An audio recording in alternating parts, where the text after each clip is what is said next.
హనుమంతుల వారు కూడా రామాయణాన్ని రచించారని, ఆ రచించినటువంటి రామాయణాన్ని సముద్రంలో విసిరేశారని కొన్ని కథల్లో ఉన్నాయి.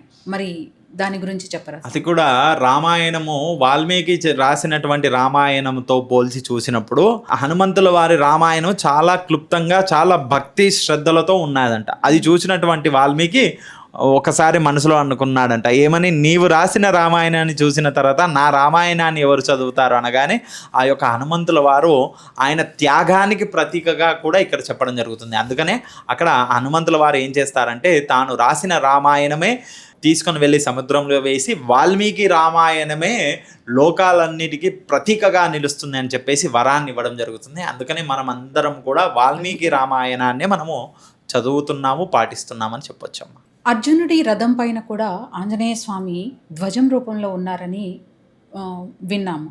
మరి దాని గురించి కూడా వివరిస్తారా? మనకు అర్జునుడు, కర్ణుడు ఇద్దరు కూడా యుద్ధము జరుగుతున్నటువంటి సమయంలో అర్జునుడు వంక ఉన్నటువంటిది, అర్జును యొక్క రథము నడిపించేవారు శ్రీకృష్ణ పరమాత్ముడు.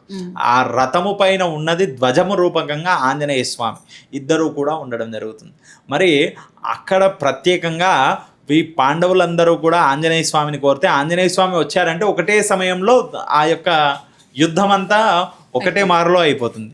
మరి అలా కాకూడదు అంటే నేను అక్కడ ఉంటాను, నీ ధ్వజంగా, అంటే నీ యొక్క రథం యొక్క ధ్వజంగా ఉంటాను అని చెప్పేసి చెప్పడం జరుగుతుంది. అందుకనే ఆ యొక్క అర్జునుని యొక్క రథము పైన ధ్వజంగా ఆంజనేయ స్వామి ఉండడం జరుగుతుంది. అయితే దాంట్లో కూడా విశేషంగా చూడండి, కర్ణుడు యుద్ధ విల్లులలో చాలా ప్రత్యేకం కలిగిన వాడు. ఆయన దగ్గర ఉన్నటువంటి యుద్ధ విన్యాసాలు కానీ, ఆయన దగ్గర ఉన్నటువంటి బాణాలు కానీ చాలా విశేషమైనటువంటి శక్తి సామర్థ్యాలు కలిగినటువంటి.